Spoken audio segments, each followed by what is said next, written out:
기도에 대하여 첫 번째 시간입니다. 제목, 은혜의 수단으로 주신 기도. 우리는 우리의 신앙의 선배들로부터 좋은 신앙의 유산을 많이 받았습니다.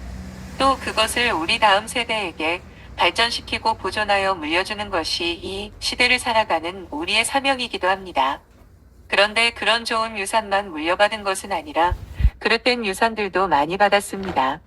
그러므로 우리는 좋은 유산은 더욱더 발전시켜 나가야 하고 그릇된 유산들은 말씀에 의해 고쳐나가야 합니다.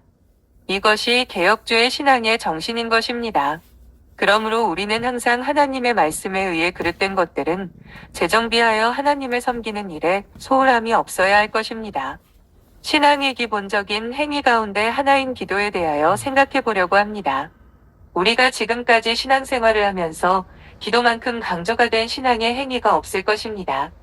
그러면서도 기도만큼 기도를 주신 하나님의 뜻과 상관없이 행해진 것이 없을 것이라는 생각이 듭니다. 그렇기 때문에 우리가 기도에 대하여 생각할 때에 무엇보다도 먼저 기도에 대한 바른 이해가 필요합니다. 하나님께서 은혜의 결과로 우리에게 기도를 주셨습니다. 이 말은 하나님의 은혜를 받지 않은 사람들은 하나님께 기도하며 살 수가 없다는 것입니다. 그런데 은혜의 결과로 주신 기도가 이번에는 반전해서 하나님의 은혜를 받아 누리는 수단이 되게 하셨습니다. 하나님을 모르는 사람들은 하나님과 기도할 수가 없습니다. 하나님의 은혜를 받은 사람만이 하나님과 기도할 수 있는 것입니다. 그러니까 이 기도는 은혜의 결과로 우리에게 온 것입니다. 그런데 이번에는 그 기도가 은혜를 받는 통로가 되게 하셨습니다. 그러므로 하나님께 기도를 많이 드렸으면 그만큼 많은 은혜를 받아 누리는 모습이 있어야 정상적인 신자의 모습입니다. 왜냐하면 기도는 은혜를 받는 수단이기 때문입니다. 그러니까 우리는 기도를 통해서 하나님과 교통함으로써 하나님으로부터 은혜를 받는 것입니다. 그런데 은혜를 받아 누리는 모습은 무엇으로 어떻게 나타납니까? 내 인격과 내 생활로서 나타나는 것입니다. 내 중심적이었던 삶이 하나님 중심으로 변화되는 것입니다. 자기를 기쁘게 하던 삶에서 하나님을 기쁘시게 하는 삶으로 변화되는 것입니다. 그렇다면 우리가 은혜의 수단으로 주신 기도를 많이 드렸다면 무슨 일이 일어나야 합니까? 그만큼 은혜를 받아 누리고 사는 모습으로 나타나야 합니다. 이런 삶의 모습이 정상적인 신자의 삶의 모습입니다. 그런데 기도는 많이 드렸는데도 우리의 인격과 삶에 있어서 은혜를 받아 누리는 결과가 없다면 우리는 이 문제에 대해 어떻게 생각해야 합니까? 기도를 바르게 드렸다고 할 수가 없다고 생각해야 하지 않겠습니까? 은혜를 받는 수단으로 주신 기도를 은혜의 수단으로 바르게 사용하지 않았거나 다른 용도로 밖에 사용하지 않았다는 말이 되지 않겠습니까? 기도는 은혜의 수단이기 때문에 기도를 많이 드렸다면 그만큼 은혜를 많이 누리는 것이 되어야 합니다. 그리고 은혜를 많이 받아 누렸다는 것은 그만큼 인격과 삶의 열매로서 나타나야 하는 것입니다. 즉, 그리스도의 인격이 자기의 인격과 삶에서 열매로서 나타나야 한다는 것입니다. 기도를 많이 드리면 그리스도의 인격이 내 인격과 삶을 통해서 나타난다는 것을 좀 더 구체적으로 말하면 더욱더 겸손해지는 것입니다. 그리고 헌신적인 사람이 되는 것입니다. 그리고 또 이 세상과 구별된 거룩한 삶을 사는 것입니다. 이 세상 사람들이 삶의 방식을 포기하고 하나님께서 원하시고 기뻐하시는 삶의 방식을 따라서 살아가는 것입니다. 이것을 한마디로 말하면 말씀을 따라서 살아가는 것입니다. 지극히 높으신 하나님 앞에 기도를 올리고 하나님께서 하시는 말씀을 듣고 이런 삶을 계속해서 살아간 사람이 어떻게 자기중심적인 삶을 살아가고 이 세상의 정신을 따라서 살아가겠습니까? 계속해서 하나님의 면전에서 기도를 드리고 하나님께서는 내가 드린 기도를 들으시고 나에게 말씀해 주심으로 하나님과 교제하고 살아가는 사람이 어떻게 자기중심적인 삶을 살아가고 이 세상의 정신에 의해서 과거의 생활 습관에 의해 살아가겠습니까? 구원받고 기도하며 살아가는 사람들은 헌옷을 벗어버리듯이 옛 습관을 벗어버리고 성령님을 의지해서 살아가는 것입니다. 하나님 앞에 기도를 드리고 하나님께서 말씀해 주시는 것을 듣고 하는 이런 기도를 통한 하나님과 교제를 많이 나누면 나눌수록 더욱 더 겸손해지는 것이고 헌신적이고 구별된 거룩한 삶을 사는 것입니다. 은혜의 수단으로서 기도에 대해 생각하면서 생각해야 할 것이 하나 있습니다. 바로 은혜라는 말입니다. 우리가 은혜라는 말에 대하여 많은 오해를 하고 잘못 사용하고 있는 것을 볼 수 있습니다. 은혜라는 말은 항상 우리의 구원과 관계에서 사용하는 것입니다. 다시 말하면 죄인이 예수 그리스도에 의해서 새 생명으로 태어나는 것과 생명이라는 것은 자라나는 특성을 가지고 있기 때문에 은혜의 수단들을 통하여서 내 인격과 삶이 변화되어서 신령한 사람으로서 자라가는 모든 것과 관련해서 말할 때 은혜라는 말을 사용하는 것입니다. 그러므로 은혜의 수단인 기도를 드렸으면 성령님께서 내 안에서 작용을 해서 어떤 결과를 나타내도록 하시는 것입니다. 은혜의 작용을 통하여 그리스도적인 사람으로서 신령한 사람으로서 자라가도록 우리 안에 계신 성령님께서 은혜의 결과를 내시는 것입니다. 은혜라는 말을 사용할 때는 내 머리로 안다고 하는 인지하는 정도를 놓고 은혜라는 말을 사용하지 않는 것입니다. 또 내 감정이 감흥을 받은 정도를 놓고 은혜라고 하지 않습니다. 이런 것이 구분이 잘 되지 않으니까 어떤 이속 이야기 같은 이야기를 할 때에도 사람들이 아멘 하는 것입니다. 이속 이야기와 같은 내용을 들을 때에도 어떤 감흥을 받게 됩니다. 그런데 그런 정도를 놓고 은혜라고 하지는 않습니다. 은혜라고 하는 말을 사용할 때에는 항상 구원과 관련해서 신령하게 자라가는 것을 놓고 은혜라는 말을 사용하는 것입니다. 첫 번째, 기도의 본인은 하나님과 교통하는 수단입니다. 하나님께서 기도 주신 본래의 의도 가운데 첫 번째는 하나님과 교제하는 수단이라는 것입니다. 오늘 본문 잠언 20장 9절에 의하면 사람이 귀를 돌려 율법을 듣지 아니하면 그의 기도도 가증하니라고 말씀하고 있습니다. 이 말씀에 의하면 기도란 내가 하나님께 내 소원을 아뢰는 것일 뿐 아니라 하나님의 말씀을 들어야 하는 대화인 것을 알 수 있습니다. 일방적으로 내 편에서 무슨 말씀을 아뢰는 것이 아니라 하나님께서 말씀하시는 것을 듣는 것입니다.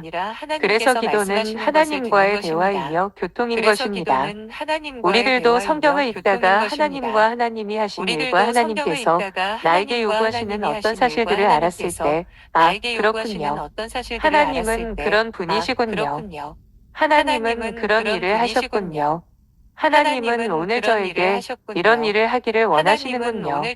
그러니 제가 그렇게 알고 그렇게 살아가겠습니다. 저를 도와주시기 원합니다. 하는 기도를 드렸을 것입니다. 사실 이것은 좋은 기도의 모습 가운데 하나입니다. 바로 이것이 하나님과 대화하는 것입니다. 성경은 기록된 하나님의 말씀입니다. 그러므로 하나님은 우리가 성경 말씀을 읽고 묵상할 때 그리고 이 강단에서 말씀의 수종자를 통해 복음이 설교되어지는 말씀을 듣는 이것이 바로 하나님의 말씀을 듣는 것입니다.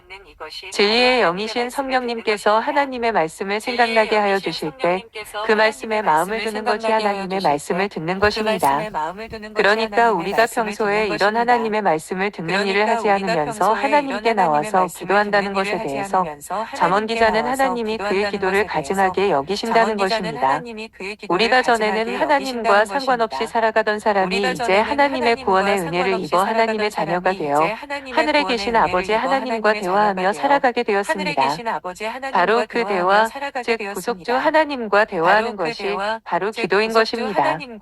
하나님께서는 은혜로 우리를 하나님의 자녀로 삼으시고 하나님과 대화할 수 있는 은혜의 수단으로 기도를 주신 것입니다. 그러니까 사실 기도는 아무나 하나님께 할 수 있는 것이 아닙니다. 하나님의 구원의 은혜를 입은 사람이 하나님과 교통하는 것입니다. 그렇기 때문에 우리 그리스도인들이 하나님과 기도할 수 있다고 하는 것은 대단한 특권이며 영광인 것입니다. 그것이 왜 영광이냐 하면 하나님이 영광스러운 분이시기 때문에 죄인인 인간이 감히 하나님을 바라볼 수도 없고 기도할 수도 없었는데 그런 높으신 하나님께 나아가 말씀을 아뢰 수 있게 하는 것이 기도이기 때문에 기도하는 것 자체가 영광스러운 일인 것입니다. 두 번째, 기도의 본인은 하나님을 기쁘시게 하는 것입니다. 기도의 본의 두 번째는 하나님을 기쁘시게 하는 것입니다. 소율이 문답 제1무는 사람이 하나님께 영광을 돌리고 하나님께서 창조하신 것을 즐기는 것이 사람의 근본이라고 가르치고 있습니다. 그런데 기도의 본의 역시 하나님을 기쁘시게 하는 것입니다. 이것이 하나님께서 기도를 주신 목적입니다. 하나님께서는 당신의 아들이 된 우리와 대화하는 것을 매우 기뻐하십니다. 마치 자식이 아버지하고 대화를 나눌 때 아버지가 매우 흐뭇해하고 기뻐하듯이 우리가 하늘에 계신 아버지 하나님께 말씀을 드릴 때 우리의 말을 들으시고 매우 기뻐하십니다. 그러므로 여러분, 기도는 신앙의 목적이 아닙니다. 기도는 믿음의 수단입니다. 기도는 신앙의 목적을 향하여 가는 하나의 수단인 것입니다.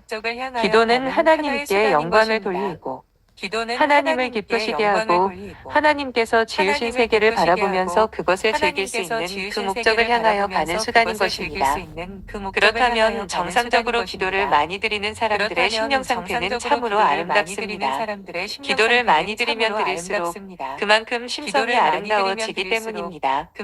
성령님의 지배를 많이 받고 살아가니까 그의 마음이 지극히 인간다운 인간, 지극히 정상적인 인간의 마음으로 자꾸 변화되어 가기 때문에 기도를 많이 하는 사람의 심령의 상태는 아름다운 것입니다.